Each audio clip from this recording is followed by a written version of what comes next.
بسم اللہ الرحمن الرحیم۔ آپ دیکھ رہے ہیں بھارت کا مشہور اسلامک چینل پیام محمد ایجوکیشنل ویلفیئر سوسائٹی بازار سردار خان بھدوہی۔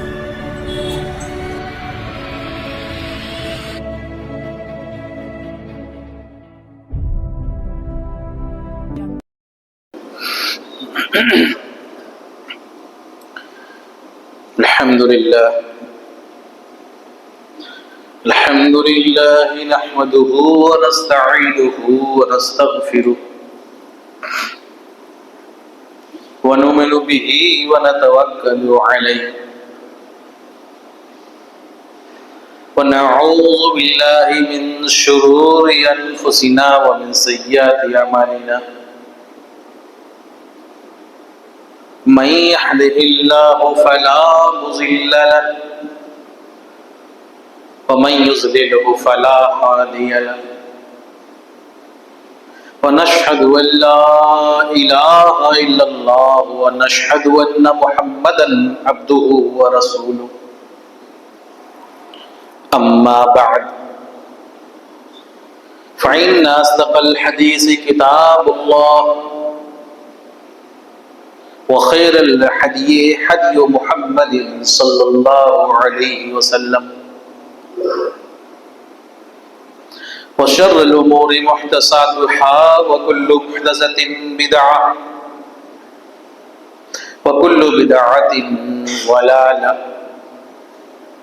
وكل ضلالة في النار۔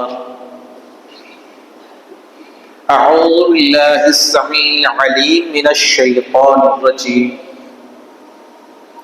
بسم الله الرحمن الرحيم۔ يا أيها الذين آمنوا اتقوا الله حق تقاته ولا تموتن إلا وأنتم مسلمون۔ يا أيها الذين آمنوا اتقوا الله قولوا قولا سديدا يصلح لكم أعمالكم يغفر لكم ذنوبكم ومن يطع الله ورسوله فقد فاز فوزا عظيما۔ يا أيها الناس اتقوا ربكم الذي خلقكم من نفس واحدة وخلق منها زوجها وبث منهما رجالا كثيرا ونساء واتقوا الله الذي تساءلون به والأرحام إن الله كان عليكم رقيبا۔ أعوذ بالله من الشيطان الرجيم، بسم الله الرحمن الرحيم۔ قاف والقرآن المجيد بل عجبوا أن جاءهم منذر منهم فقال الكافرون هذا شيء عجيب أإذا متنا وكنا ترابا ذلك رجع بعيد قد علمنا ما تنقص الأرض منهم وعندنا كتاب حفيظ بل كذبوا بالحق لما جاءهم فهم في أمر مريج أفلم ينظروا إلى السماء فوقهم كيف بنيناها وزيناها وما لها من فروج والأرض مددناها والقينا فيها رواسي وأنبتنا فيها من كل زوج بهيج تبصرة وذكرى لكل عبد منيب ونزلنا من السماء ماء مباركا فأنبتنا به جنات وحب الحصيد والنخل باسقات لها طلع نضيد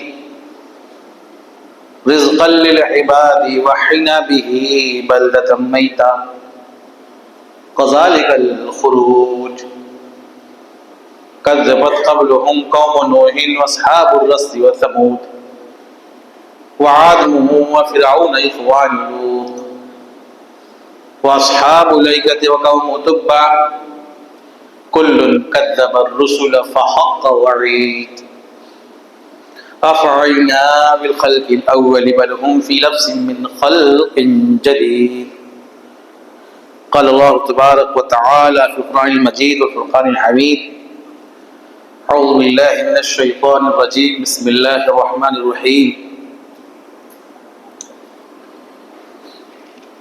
فكيف إذا توفتهم الملائكة يضربون وجوههم وأدبارهم وقال النبي صلى الله عليه وسلم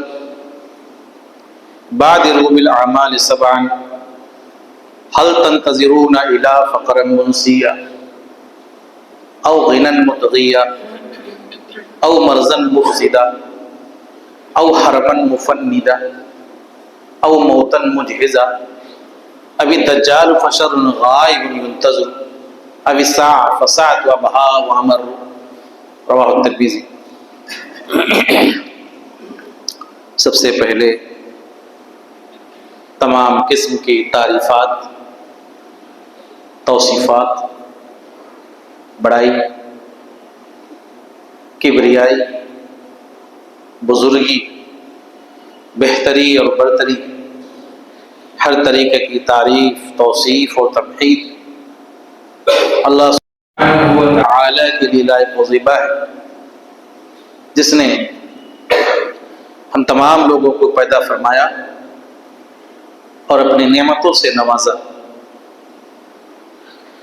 بعدہ لاکھوں کروڑوں درود و سلام نازل ہو تمام انبیاء کرام پر، خصوصاً امام کائنات محمد الرسول اللہ صلی اللہ علیہ وسلم پر اور ان کے آل و اصحاب پر۔ حاضرین جمعہ، بزرگوں اور دوستوں، نوجوان ساتھیوں اور پیارے بچوں، پردہ نشین ماؤں اور بہنوں، جیسا کہ پچھلے 2 جمعے سے موت ایک اٹل حقیقت ہے، اس پہ چند باتیں آپ حضرات کو بتائی گئی تھیں۔ آج یہ تیسرا جمعہ ہے، موت سے ہی جڑی چند باتیں آپ حضرات کے سامنے اور پیش کی جائیں گی۔ سب سے پہلے ہمارے سامنے یہ بات آئی کہ موت ایک ایسی حقیقت کا نام ہے جس سے دنیا کے ہر انسان کو ملنا ہے، چھوٹا بڑا، مرد عورت، بوڑھا جوان، جس کا جب وقت پورا ہو جائے گا اس دنیا سے تو اسے اس دنیا سے جانا پڑے گا۔ دوسری بات، اللہ رب العالمین نے افسوس اس بات پر جتایا ہے کہ کہیں ایسا نہ ہو کہ لوگ اللہ کے ذکر سے غافل ہو جائیں اس دنیا کی مال و متاع کی محبت کی وجہ سے۔ اور اللہ کے نبی صلی اللہ علیہ وسلم نے دنیا کی حقیقت بھی بتائی اور اکثر لوگوں کا حال بھی بیان کیا کہ زیادہ تر لوگ دنیا کے مال و متاع میں، دنیا کی محبت میں چور ہیں اور موت سے غافل ہیں۔ موت سے غافل ہونے کی وجہ بھی بتائی، دنیا سے محبت۔ اب موت کو زیادہ سے زیادہ یاد کرنا چاہیے، یہ بات ہمارے سامنے ہے، اور اس دنیا میں کس طریقے سے رہا جائے جس سے ہر انسان موت کو یاد کرتا رہے، اس سے غافل نہ رہے، تاکہ اس کی یہ زندگی بھی سنور جائے اور مرنے کے بعد آخرت کی زندگی بھی سنور جائے۔ موت کو کیسے یاد کیا جائے، اس کے کیا فائدے ہیں، یہ یہاں تک آپ کے حضرات کے سامنے بات پیش کی گئی تھی. یہ دنیا جو ہے، حضرت ابو دردہ رضی اللہ تعالی عنہ کہتے ہیں کہ مجھے 3 قسم کے لوگ ایسے ہیں جن کے بارے میں سوچ کر مجھے تعجب ہوتا ہے اور ان پر ہنسی آتی ہے، اور 3 چیزیں ایسی بھی ہیں جس کو یاد کر کے میرا کلیجہ منہ کو آ جاتا ہے، میں رونے لگتا ہوں. حضرت ابو دردہ رضی اللہ تعالیٰ فرماتے ہیں کہ جب میں ایسے شخص کے بارے میں سوچتا ہوں، میرے ذہن و دماغ میں ایک ایسے شخص کے بارے میں جب حقیقت آتی ہے، میں ایسے شخص کے بارے میں سوچتا ہوں جو شخص صرف دنیا حاصل کرنے میں لگا ہے، موت کو بھول چکا ہے، حالانکہ موت اس پر طاری ہو کے رہے. کہتے ہیں کہ مجھے تعجب ہوتا ہے کہ جس شخص پر موت طاری ہوگی، اس حقیقت کو جانتے ہوئے بھی وہ اس کی تیاری نہیں کرتا، اس سے غافل رہتا ہے، وہ دنیا کی مال و متاع میں لگا رہتا ہے. ایسے شخص کے بارے میں سوچ کر میں ہنس پڑتا ہوں، مجھے تعجب ہوتا ہے. دوسرا وہ شخص جو موت سے غافل ہے، حالانکہ اللہ اور اس کے فرشتے غافل نہیں. کیا مطلب؟ کہ وہ شخص ایسی زندگی گزار رہا ہے، نہیں لگتا کہ اسے مرنا بھی ہے، مر کر اپنے رب کے سامنے اس کی نعمتوں کا جواب بھی دینا ہے. وہ صرف دنیا میں مست رہتا ہے، موت سے غافل رہتا ہے. حالانکہ اللہ غافل نہیں ہے اور فرشتے، یعنی اللہ رب العالمین اس سے غافل نہیں ہے. جب موت کا وقت آ جائے گا، اس کا موت کا پیغام بھیج دے گا، اور جس فرشتے کے حوالے اس کی لسٹ ہے کہ فلاں ٹائم پہ فلاں شخص کی موت آنی ہے، وہ بھی غافل نہیں، انتظار کر رہا ہے کہ وقت آئے تو میں اسے موت طاری کر دوں گا. کہا جب ایسے شخص کی بات میرے ذہن میں آتی ہے تب بھی میں ہنسنے لگتا ہوں، مجھے تعجب کا اظہار ہوتا ہے. تیسرا وہ شخص جو دنیاوی زندگی میں اتنا لپت ہے، اتنا منہمک ہے، اتنا ویست ہے، اتنا بزی ہے کہ وہ ہمیشہ اس دنیا کے ہی معاملے کو سیریس لیتا ہے. وہ یہ نہیں سوچتا کہ اس کا رب اس سے راضی ہے یا ناراض ہے. اس کو یہ بھی فکر نہیں کہ وہ یہ سوچ پائے کہ میرا اللہ مجھ سے راضی ہے یا ناراض ہے. اس دنیا میں اس قدر بزی ہے. اس 3 قسم کے لوگوں کے بارے میں جب میرے ذہنوں میں ایسے شخص کا گمان آتا ہے تو میں ہنس پڑتا ہوں، مجھے تعجب ہوتا ہے. اور فرمایا 3 چیزیں سوچ کر میں رو پڑتا ہوں، میرا روح کانپ پڑتا ہے. جب مجھے نبی صلی اللہ علیہ وسلم کی موت کا وقت یاد آتا ہے، جب میرے ذہن و دماغ میں نبی کے موت کا تصور آ جاتا ہے تو میں رونے لگتا ہوں. اور صحابہ کی موت کا تصور آ رہتا ہے، جو میری زندگی میں صحابہ کرام جو صحابہ کرام میرے زندگی میں اس دنیا سے چلے گئے، جب ان کی موت کا نظارہ میرے ذہن و دماغ میں آتا ہے تو میں رونے لگتا ہوں. اور دوسرا اس شخص کے بارے میں سوچ کر میں روتا ہوں کہ جتنے لوگوں کے پاس مرتے وقت جب اس پر موت طاری ہوئی، اس وقت میں اس شخص کے پاس موجود تھا. جو شخص قریب المرگ تھا، مرنے والا تھا، اس شخص کے پاس موجود تھا. جتنے لوگوں کے پاس میں موجود تھا اس کے موت کے وقت، جب میں اس کے بارے میں سوچتا ہوں، میرے ذہن و دماغ میں جب اس کی یاد آتی ہے تو میں رونے لگتا ہوں، میری آنکھوں سے آنسو جاری ہو جاتے ہیں. تیسری وہ چیز جب مجھے یہ بات رلاتی ہے کہ جب میرے ذہن و دماغ میں یہ بات آتی ہے کہ ایک دن مرنا ہے، اور مرنے کے بعد اللہ سبحانہ و تعالیٰ کے سامنے کھڑا ہونا ہے، اس کی نعمتوں کا جواب دینا ہے. یہ 3 چیزیں جب میرے ذہن میں آتی ہیں تو میں رونے لگتا ہوں. حضرت انس بن مالک رضی اللہ تعالیٰ عنہ خادم رسول صلی اللہ علیہ وسلم فرماتے ہیں کہ کیا میں تمہیں 2 ایسی چیزوں کے بارے میں نہ بتلا دوں جس کو کسی آنکھوں نے نہ دیکھا ہو. ایسے 2 دن ہیں اور 2 راتیں. فرمایا ایک دن وہ ہے جس دن موت کا فرشتہ تمہارے پاس تمہاری موت کا پیغام لے کر آئے گا، اور وہ یہ بتائے گا کہ اللہ تم سے راضی ہے یا ناراض.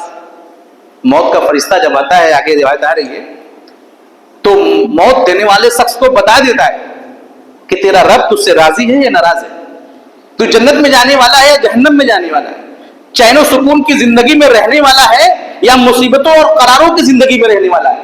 اس بات کا بھی پیغام وہ موت کا فرشتہ دے دیتا ہے جب موت طاری کرنے کی شخص پر آتا ہے. کہا کہ یہ وہ دن ہے، وہ دن جس کے بارے میں کسی نے سوچا نہیں کہ تمہاری موت کا پیغام لے کر موت کا فرشتہ آئے گا اور یہ بھی بتا دے گا کہ تمہارا رب تم سے راضی ہے یا ناراض ہے. اور دوسرا وہ دن کہ جب تم اللہ کی بارگاہ میں پوری دنیا کے سامنے اس کی نعمتوں کا حساب دو گے.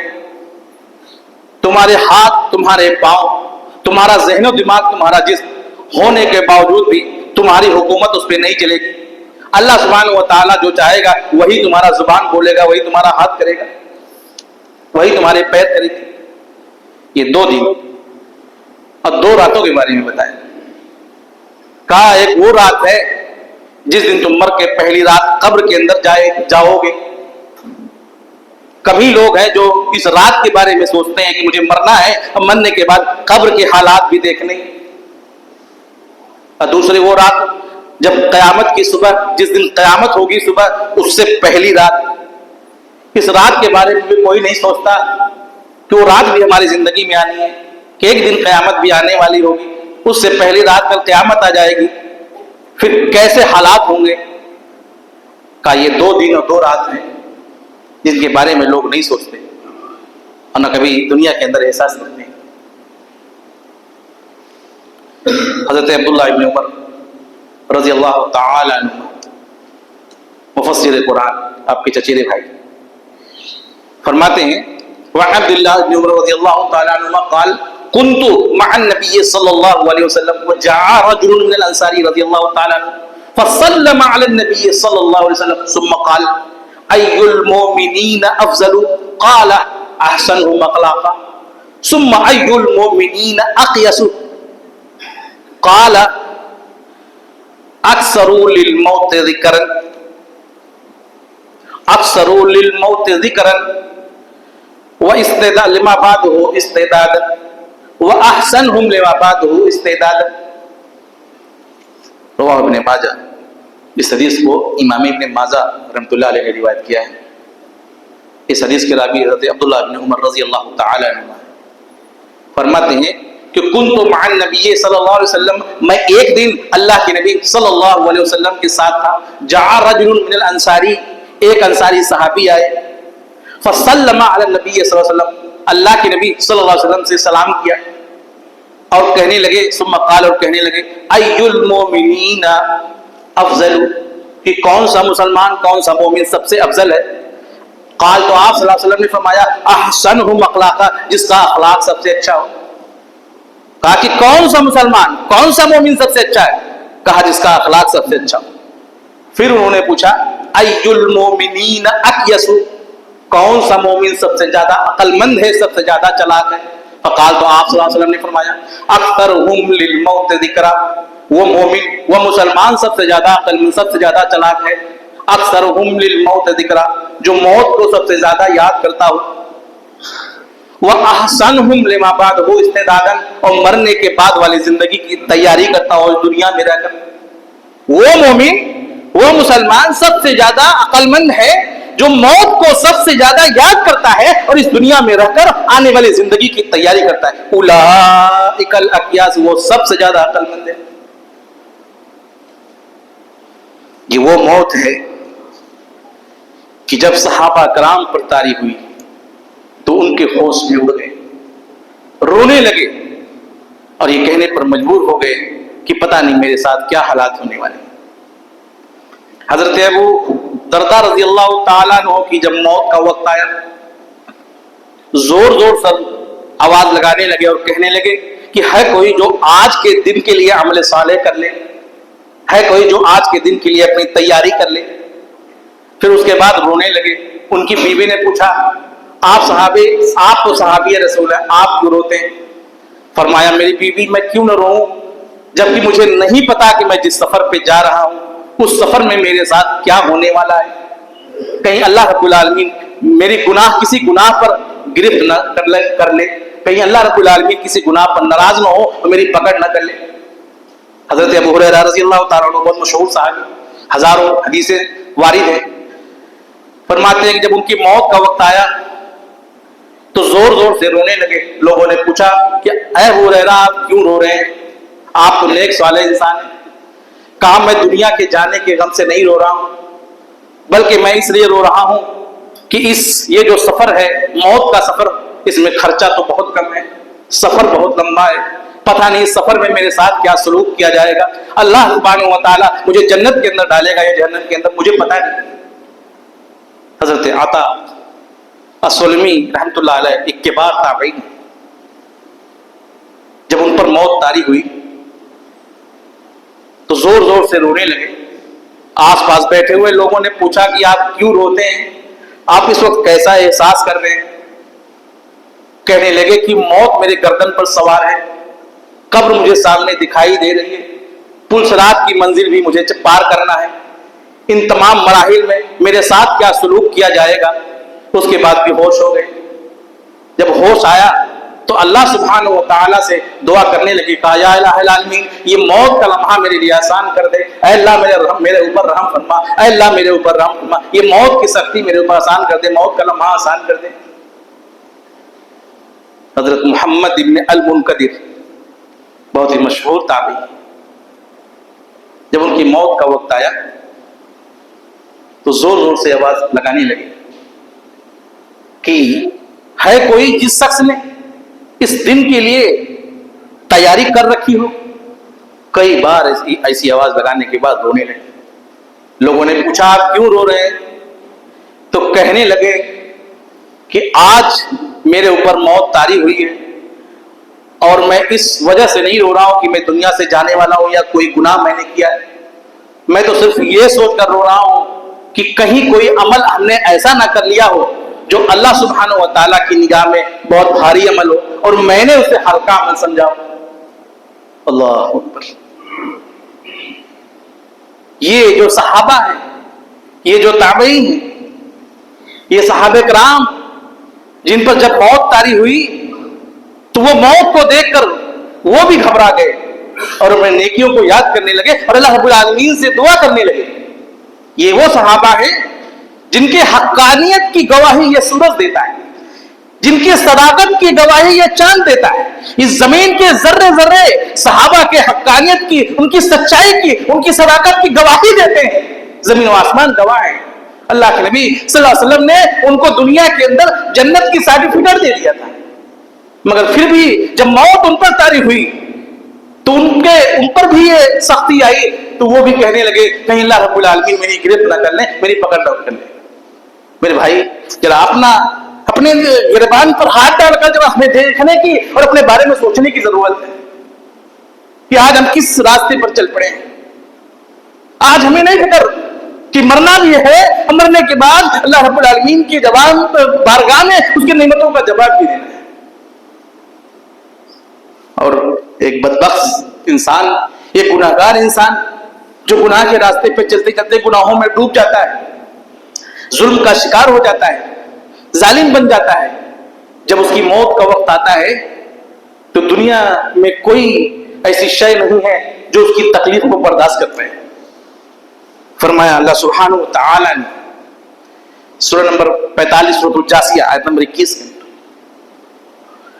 ام حسب الذین اجترحوا السیئات ان نجعلهم کالذین آمنوا وعملوا الصالحات سواء محیاهم ومماتهم ساء ما يحكمون.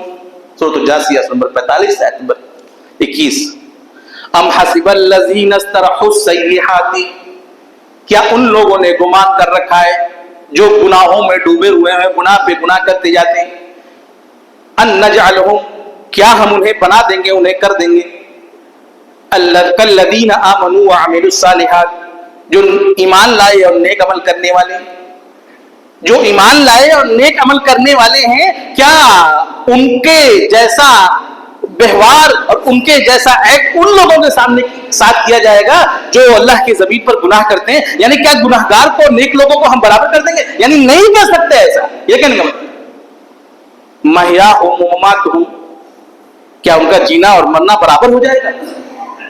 اس کے بعد اللہ سبحانہ و تعالیٰ نے ایک ایک آیتوں کے اندر بالکل واضح طور پر بیان کر دیا جب ظالموں کی موت آتی ہے ان کے ساتھ کیا سلوک ہوتا ہے. فرمایا وَلَوْ تَرَىٰ إِذِ الظَّالِمُونَ فِي غَمَرَاتِ الْمَوْتِ وَالْمَلَائِكَةُ بَاسِطُو أَيْدِيهِمْ أَخْرِجُوا أَنفُسَكُمْ الْيَوْمَ تُجْزَوْنَ عَذَابَ الْهُونِ بِمَا كُنْتُمْ تَقُولُونَ عَلَى اللَّهِ غَيْرَ الْحَقِّ. یہ سورہ نمبر 6 سورۃ الانعام آیت نمبر 93. فرمایا اللہ سبحانہ و تعالیٰ نے کہ جب ایک گناہگار کی موت آتی ہے اس کے ساتھ کیا ہوتا ہے. وَلَوْ تَرَىٰ إِذِ الظَّالِمُونَ فِي غَمَرَاتِ الْمَوْتِ. اے نبی کاش کہ آپ دیکھتے، کاش کہ آپ جان پاتے کہ ظالم کے ساتھ موت کی کس طریقے سے سختی ہوتی ہے، گناہگاروں کے ساتھ کس طریقے سے موت کی سختی ہوتی ہے، کس طریقے سے موت ان پر طاری ہوتی ہے اور کس طریقے سے ان کو تکلیف ہوتی ہے. دنیا جہان کے لوگ اس کو احساس نہیں کر سکتے. فرمایا جب موت کے فرشتے موت دینے کے لیے ظالموں کے پاس، گناہگاروں کے پاس آتے ہیں، باسطو ایدیہم، ان کی طرف اپنی ہاتھوں کو بڑھاتے ہیں اور کہتے ہیں اخرجوا انفسکم، اپنی جان مجھے دے دو، اب میں تمہاری جان نکالنے جا رہا ہوں. فرشتے جب موت کے فرشتے جب گناہگاروں کے پاس آتے ہیں اپنے ہاتھ کو بڑھاتے ہیں اور کہتے ہیں کہ اب تمہاری موت کا وقت آ گیا ہے اور میں تمہاری جان نکالنے جا رہا ہوں، اب تم اپنی جان کو میرے حوالے کر دو. اليوم تجزون عذاب الہون، اور آج تمہیں ذلت کا عذاب دیا جائے گا، رسوائی کا عذاب دیا جائے گا. یہ موت کے فرشتے جب گنہگاروں کے پاس موت دینے کے لیے آ جاتے ہیں تو اسی وقت انہیں اس بات کی بشارت دے دیتے ہیں، یہ بات سمجھا دیتے ہیں کہ تم اللہ کے گنہگار بندے ہو، تم اللہ کے ظالم بندے ہو، اللہ پر ظلم کرنے والے ہو، تم اپنی زندگی کو شرک میں، بدعات میں، خرافات میں، گناہوں میں، اللہ کی نافرمانی میں، نبی کی نافرمانی میں گزاری ہے، لہٰذا آج ہم تمہیں ذلت کی موت دیں گے. یہ فرشتے موت کے وقت کہہ دیتے ہیں. میرے بھائی موت کے بعد کا انجام تو الگ ہے، آپ کے سامنے آئے گا، یہ موت کے وقت کہا جاتا ہے. اور اسی کو اللہ سبحانہ و تعالی نے دوسری آیت میں اور واضح کر دیا. فرمایا الذین تتوفاہم الملائکۃ ظالمی انفسہم ما كنا نعمل في السوء فألقوا السلم ما كنا نعمل من سوء بلا ان اللہ علیم بما کنتم تعملون فادخلوا ابواب جہنم خالدین فیہا فلبئس مثوى المتکبرین. سورۃ النحل سورہ نمبر 16 آیت نمبر 28 اور 29 کے اندر فرمایا الذین تتوفاہم الملائکۃ ظالمین النفس، کہ وہ لوگ جو اپنی نفسوں پر ظلم کرتے ہیں، یعنی اللہ کی ہواؤں میں سانس لیتے ہیں مگر گناہ کرتے ہیں، اللہ کے آسمان کے تلے رہتے ہیں مگر اللہ کی شکر گزاری نہیں کرتے، ناشکری کرتے ہیں، گناہوں میں ڈوبے رہتے ہیں. الذین تتوفاہم الملائکۃ ظالمی انفسہم، وہ لوگ جو اپنے نفسوں پر ظلم کرتے ہیں، گناہ کرتے ہیں، جب ان کو موت دینے کے لیے فرشتے ان کے پاس آتے ہیں، جب ان کے پاس فرشتے آتے ہیں اس وقت ان کی کیا حالات ہوتی ہے. فَأَلْقَوْا السَّلْمَ، وہ جھک جاتے ہیں، بے نیازی کرنے لگتے ہیں، بہانے کرنے لگتے ہیں اور کہتے ہیں ما کننا نعمل من سوء، کہ ہم نے کوئی گناہ نہیں کیا. موت کے فرشتے جب ظالموں کو موت دینے آتے ہیں، گناہگاروں کو موت دینے آتے ہیں تو وہ کہنے لگتے ہیں کہ ہم نے کوئی گناہ نہیں کیا. دنیا کی کوئی انسان، کوئی جنات، کوئی سن نہیں سکتا، یہ کہتے ہیں قرآن کے الفاظ سے. ہوتا کیا ہے جب چور پکڑا جاتا ہے بغیر پوچھے کہتا ہے چوری نہیں کی، ہم نے کوئی چوری نہیں کی. تو گنہگار فرشتوں نے پوچھا بھی نہیں کہ کیا گناہ کیا، وہ اپنے آپ سے ہی کہنے لگیں گے ما كنا نعمل من سوء، ہم نے تو کوئی گناہ ہی نہیں کیا. فرشتے جواب دیں گے بلا، کیوں نہیں، ان اللہ علیم بما کنتم تعملون، تم نے کیا کرتوت کیا ہے، کیا عمل کیا ہے، یہ اللہ خوب جاننے والا ہے. یہ اللہ کے فرشتے ایک ایک چیزوں کو تمہارے عمل کو لکھ رہے تھے اور وہ اللہ سبحانہ و تعالیٰ کے سامنے تمہارے اس ویڈیو کو پلے کر دیا جائے گا اور دکھایا جائے گا. مجھے مت بتاؤ، فرشتے کہیں گے مجھے مت بتاؤ کہ تم نے کیا عمل کیا ہے، یہ اللہ کے پاس ریکارڈ ہے، تمہیں دکھا دیا جائے گا. اس کے بعد کہیں گے اب تو تمہیں جہنم کے اندر جانا ہے، فاخرجوا ابواب جہنم فادخلوا ابواب جہنم، جہنم کے اندر داخل ہو جاؤ، خالدین فیہا، اور ہمیشہ ہمیشہ اس کے اندر رہو. اور دوسری آیت میں اور واضح کر دیا، سورہ محمد سورہ نمبر 47 آیت نمبر 27 کے اندر، فَكَيْفَ إِذَا تَوَفَّتْهُمُ الْمَلَائِكَةُ يَضْرِبُونَ وُجُوهَهُمْ وَأَدْبَارَهُمْ. سورہ محمد کی آیت سورہ نمبر 47 آیت نمبر 27. فرمایا کہ جب ظالم لوگوں کو، گناہگار لوگوں کو فرشتے موت دینے کے لیے ان کے پاس آتے ہیں، یضربون وجوہہم، ان کے چہروں پر تماچا لگاتے ہیں، مارتے رہتے ہیں، وہ ادبار ہوا ان کے بیک پر، پیٹھ پر مارتے رہتے ہیں. جب فرشتے ایک گناہگار کے پاس آتے ہیں اس کو موت دینے کے لیے، اللہ رب العالمین کی موت کا پیغام سنانے کے لیے، اور موت جب اس پہ طاری ہوتی ہے تو فرشتے اس کے چہروں پر مارتے رہتے ہیں، اس کے پیچھے مارتے رہتے ہیں. میرے بھائیوں، سوچنے اور غور کرنے کا مقام، ایک گناہگار کا اس وقت کیا حالت ہوگی جب فرشتے، ہم بے بس ہوں گے، بے مجبور ہوں گے، کچھ کر بھی نہیں پائیں گے، اور فرشتے مسلسل ان کے ہاتھ ہمارے چہروں پر، ہمارے پیٹھ پر چلتے رہے، اور زبردستی کھینچ کر ایک گناہگار کو لے جایا جاتا ہے اس کے روح کو. مگر اس کے برخلاف جب ایک نیک انسان کی موت اس دنیا کے اندر آتی ہے، اس کے لیے خوشخبری ہوتی ہے، فرشتے سلام کرتے ہیں. فرمایا الذین تتوفاہم الملائکۃ طیبین یقولون السلام علیکم وادخلوا الجنۃ بما کنتم تعملون. سورۃ النحل سورہ نمبر 16 آیت نمبر 32 کے اندر فرمایا الذین تتوفاہم الملائکۃ طیبین، جب موت کا پیغام لے کر موت کے فرشتے نیک لوگوں کے پاس آتے ہیں، یقولون تو کہتے ہیں سلام علیکم، تم پر سلامتی ہو، پہلے سلام کرتے ہیں. تو فرشتے نیک لوگوں کے پاس آتے ہیں، اس کا موت کا پیغام لے کر کے سب سے پہلے سلام کرتے ہیں، سلام علیکم. اس کے بعد کہتے ہیں ادخلوا الجنۃ بما کنتم تعملون، تم گھبراؤ مت، تمہیں تو جنت میں جانا ہے ان اعمال کے بدلے، جن اعمال کو تم نے دنیا میں رہ کر کیا ہے. تمہارا رب تجھ سے راضی ہے، تمہیں گھبرانے کی کوئی ضرورت نہیں.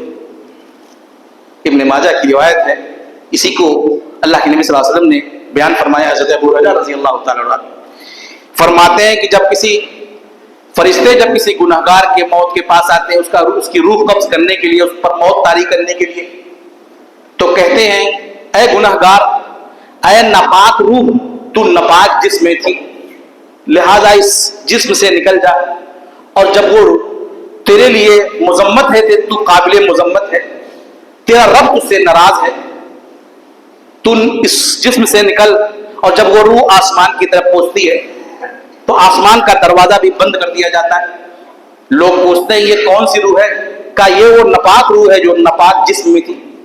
جو گناہگار، جو گناہ پہ گناہ کرتے رہتے ہیں، شرک و بدعات میں مبتلا رہتے ہیں، انہیں نہیں فکر کہ یہ دنیا اللہ رب العالمین نے کس لیے بنائی ہے. گناہوں میں ڈوبے ہوئے ہیں، دراصل وہ خود ناپاک ہے، ان کا جسم بھی ناپاک ہے. جب وہ ان کی روح آسمان پر پہنچتی ہے، آسمان کے دروازے بند کر دیے جاتے ہیں. فرشتے پوچھتے ہیں یہ کون ہے؟ کہتے ہیں یہ قابل مذمت روح ہے جو ناپاک جسم کے اندر تھی، لہذا وہاں سے نکل آئی. کہا ان کے لیے آسمان کا دروازہ بند ہے، لہذا ان کو سجین کے اندر ڈال دیا جائے.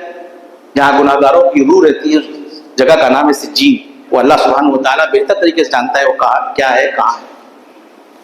سجین کے اندر ڈال دیا جاتا ہے. مگر اس کے برخلاف جب نیک لوگوں پر روح قبض کرنے کے لیے فرشتے آتے ہیں، نیک لوگوں کے پاس آتے ہیں، ان پر موت طاری کرتے ہیں، تو کہتے ہیں اے پاک جسم، تو اپنے پاک روح کو نکلنے دے. اور جب وہی روح باہر مجھ پر موت طاری ہو جاتی ہے تو فرشتے کہتے ہیں تو گھبرانے کی کوئی بات نہیں، تیرا رب تجھ سے راضی ہے، تیرے لیے جنت تیار ہے، تیرے لیے خوشبو والی جگہ تیار ہے. جب وہ روح آسمان پر پہنچتی ہے تو حدیث کے الفاظ آسمان کا دروازہ کھول دیا جاتا ہے، اور فرشتے اس کا ویلکم کرتے ہیں، مرحبا کہتے ہیں، خوش آمدید کہتے ہیں، سواگت کرتے ہیں. اور اس روح کو کہتے ہیں ان کو علیین کے اندر ڈال دیا جائے، جہاں نیک لوگوں کی روحیں رہتی ہیں، وہاں جنت کی خوشبوئیں، جنت کی ہوائیں، جنت کی نعمتیں وہ روح دیکھتی رہتی ہے قیامت تک. وقت ہو گیا ہے، بعد میں آپ حضرات کے سامنے چند باتیں آئیں گی. آخر میں اللہ سبحانہ و تعالیٰ سے دعا ہے کہ یا الہ العالمین، ہمیں تو اس بات کی توفیق دے کہ اس دنیا میں رہ کر ہم آنے والے زندگی کی تیاری کریں۔ یا اللہ تو اپنا ڈر ہمارے دلوں کے اندر اتار دے۔ یا اللہ ہمیں اپنی اصلاح کرنے کی توفیق عطا فرما۔ یا اللہ جب تک ہم دنیا میں رہیں اسلام پر رہیں، یا اللہ جب خاتمہ ہو تو خاتمہ بالخیر ہو۔ یا اللہ کہنے سننے سے زیادہ عمل کرنے کی توفیق عطا فرما۔ بارک اللہ لنا ولکم فی القرآن المجید ونفعنی وإیاکم بآیات ذکرکم انہ تعالی جواد الملک بر رؤوف رحیم۔